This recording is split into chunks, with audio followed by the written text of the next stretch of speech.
What if I told you that poverty isn't just about a lack of money, but a mindset that quietly controls how you see yourself, what you believe you deserve, and how much you're willing to reach for?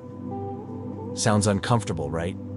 But stay with me, because once you understand what's really going on beneath the surface, you'll never look at poverty or yourself the same way again. Let's start with a harsh truth.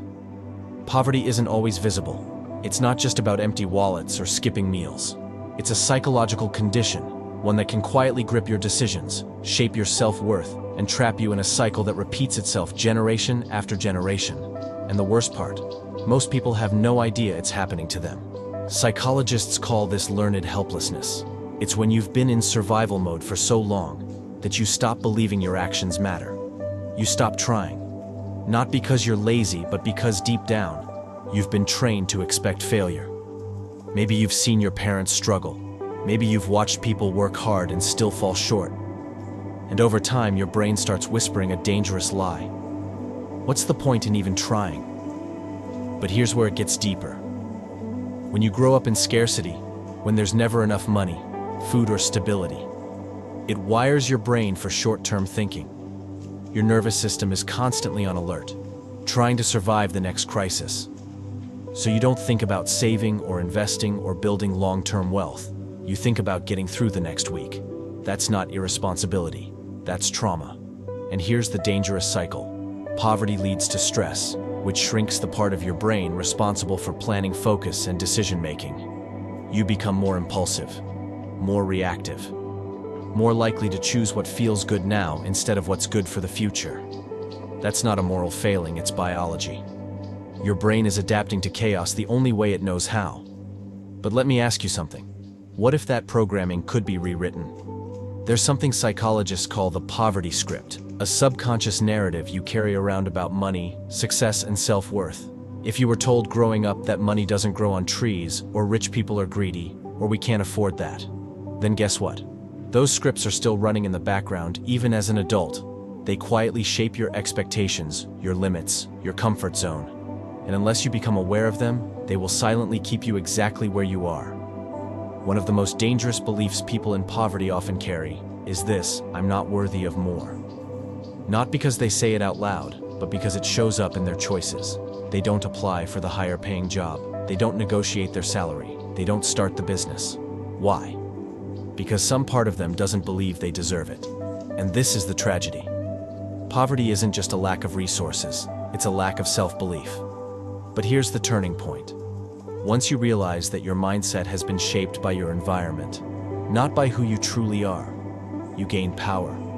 You begin to understand. You're not broken. You're not lazy. You're not doomed. You're just operating on outdated programming, and you can rewrite it. Let's pause for a second. Have you ever heard someone say, "I'm just not good with money"? That's not a fact, that's an identity. And identities are powerful. When you identify as someone who's bad with money or not the type to be successful, you unconsciously make decisions to confirm that identity. It's called confirmation bias, and we all do it. But once you flip the script, once you start saying, "I'm learning to manage money," or "I'm becoming someone who creates wealth," your brain starts looking for evidence to support that too. And that shift, that's how transformation begins. But wait, it gets more psychological. There's another sneaky belief that keeps people stuck in poverty: the fear of standing out. You see, if you come from a community where struggle is normal, success can feel like betrayal. You might fear that if you earn more, grow more, or change too much, your people will resent you, that you'll lose connection, that you'll no longer belong. This is real. It's called survivor's guilt. So unconsciously, people sabotage their growth just to stay connected to the people they love. If any of this feels familiar, take a breath. This isn't about blame, it's about awareness. You cannot change what you're not aware of, but once you see the patterns, you can break them. Now here's the exciting part. People who've been through poverty often have mental strengths that the wealthy don't. Resilience, creativity, grit, hustle, emotional endurance. You've had to figure things out without a safety net, and that pressure has forged a kind of strength that can't be bought. The key is to redirect that survival energy into building, not just surviving. But how? Let's start simple. Change what you consume. Your environment is programming you every day. If you're constantly surrounded by negativity, hopelessness, and drama, that becomes your norm. But when you flood your brain with new ideas, books, videos, people who think bigger, you start expanding your belief of what's possible.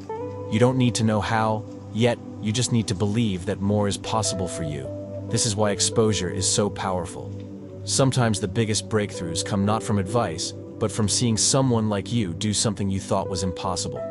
It changes the question from, can I, to how can I? So here's a question for you.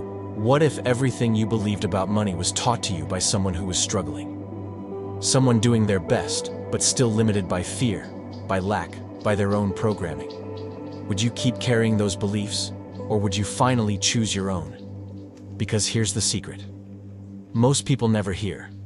Poverty is not your identity, it's a situation.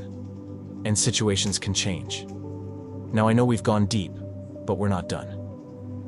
In the next part of this video, we're going to talk about how to actually rewire your brain out of poverty thinking, step by step. We'll look at how to train your nervous system to feel safe with success, how to make smarter financial decisions even when you feel broke, and how to break the invisible chains of self-sabotage that poverty thinking installs in your mind.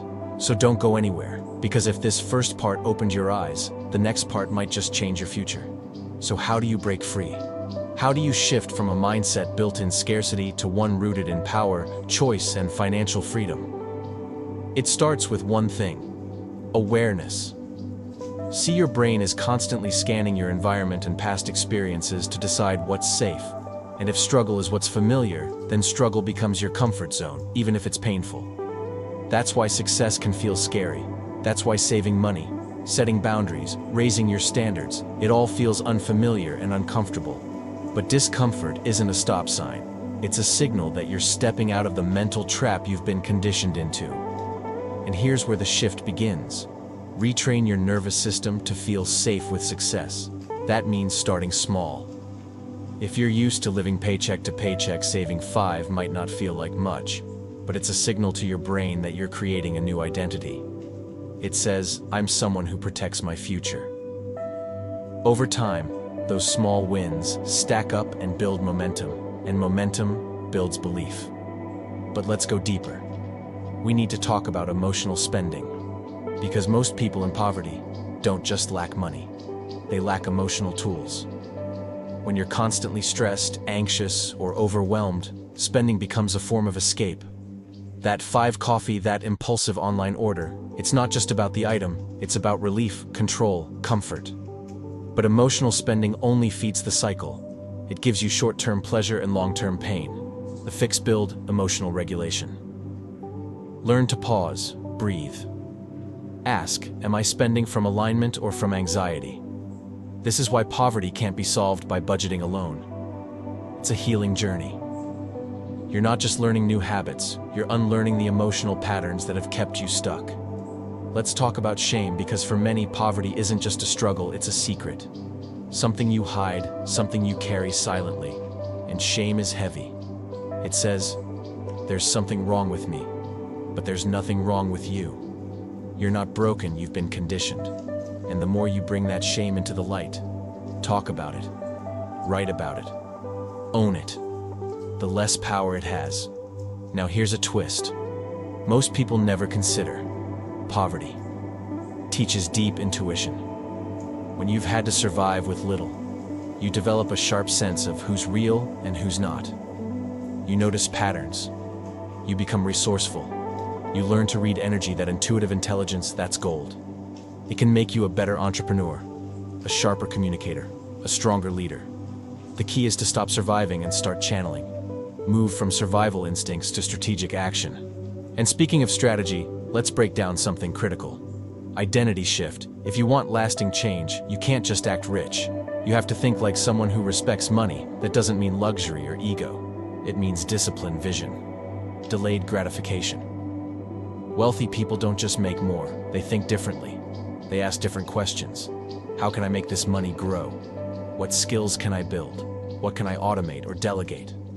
But here's the real secret. They don't wait to feel ready. They move while they're scared. They take messy action. And that's something you can start doing right now. Start with one habit, one shift. Maybe you track your spending for the first time ever. Maybe you cut one unnecessary expense. Maybe you read one book on financial literacy.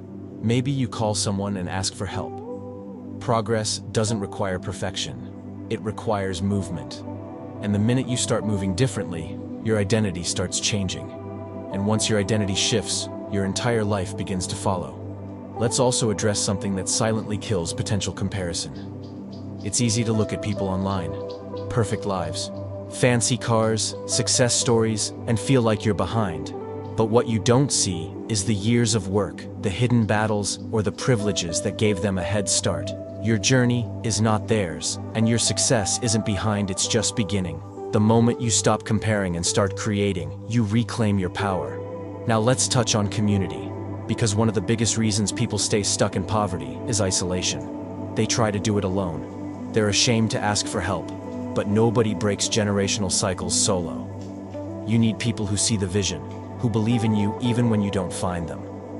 Seek out mentors, communities, groups online or offline, where growth is normal, where you can have conversations about money, business healing. Surround yourself with expansion. Because when you're around people who think big, your own limits start to shrink. Another hidden truth: your environment is stronger than your willpower.